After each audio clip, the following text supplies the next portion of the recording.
यहाँ हमने किया और मुझे बड़ी खुशी हुई। बिहार की खेती प्रगति के पथ पर है।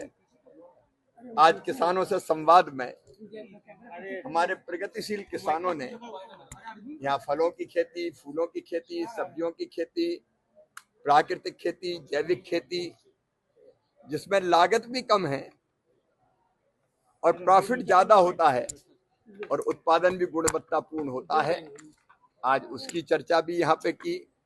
इंटीग्रेटेड फार्मिंग का एक मॉडल हमने उन किसानों के लिए तैयार किया है जिनके पास थोड़ी थोड़ी जमीन है, कट्ठों में जमीन है या 1 बीघा है या 2 बीघा है, तो वो किसान हमारी प्रॉफिट की खेती कैसे करें।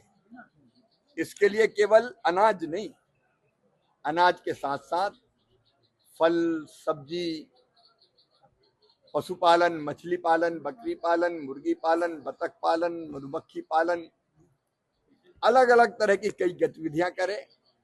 तो इंटीग्रेटेड फार्मिंग के ऐसे मॉडल भी हमने छोटे किसानों के लिए बनाए हैं और जिनका विस्तार हम बिहार में भी करने का प्रयास करेंगे। मुख्यमंत्री जी और कृषि मंत्री जी के नेतृत्व में उस काम को तेजी से हम बढ़ाने की कोशिश करेंगे। लक्ष्य एक ही है, धरती का भगवान किसान कैसे खुशहाल रहे और खेती कैसे और फायदे का धंधा बने, इसके लिए हम लोग काम करते रहे। कृषकों के लिए छोटे से टिप्स दे दीजिए सरकार, कृषकों के लिए फायदे के लिए टिप्स दे दीजिए। दोनों तीनों चीजें हैं। एक, फसल के विविधीकरण की तरफ भी जाएं। सरकार की कई योजनाएं, दलहन मिशन है, तिलहन मिशन है, प्राकृतिक खेती मिशन है, उन योजनाओं का लाभ उठाएं।